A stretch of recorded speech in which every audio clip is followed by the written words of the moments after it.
સોનગઢ તાલુકાના ટાપરવાડા ખાતે નવી પ્રાથમિક શાળાનો લોકાર્પણ કાર્યક્રમ યોજાયો.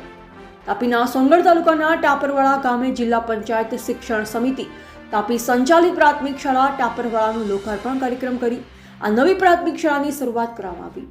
આ કાર્યક્રમમાં તાપી જિલ્લા પંચાયત પ્રમુખ જાલમસિંહ વસાવા, તાપી જિલ્લાના માજી પ્રમુખ સુરજભાઈ વસાવા, પદ્મશ્રી રમીલાબેન ગામિત તેમજ ગ્રામ પંચાયત સરપંચ એલિસાબેન એ ગામિત, ઉપસરપંચ સુરેન્દ્રભાઈ ગામિતા ઉપરાંત સોનગઢ તાલુકાના પ્રાથમિક વિભાગના અધિકારીઓ તેમજ ભૂતપૂર્વ આચાર્ય રામજીભાઈ પટેલ અને મહિપાલવાળા સાહેબ હાજરી અને ગ્રામજનો અને વાલીગણની મોટી સંખ્યા હાજર રહી હતી. ટાપરવાડા પ્રાથમિક શાળાનું લોકાર્પણ અને શાળા સ્થાપના દિવસ દરમિયાન શાળાના બાળકો દ્વારા વિવિધ સાંસ્કૃતિક કાર્યક્રમો રજૂ કરવામાં આવ્યા અને શાળાના બાળકોને પ્રોત્સાહન રૂપે ભેટ પણ ગ્રામજનો વતી આપવામાં આવી. આ શાળાનું લોકાર્પણ કાર્યક્રમ સફળ બનાવવા માટે ગામના યુવાનો અને શાળાના શિક્ષકોનો ફાળો અગત્યનો રહ્યો.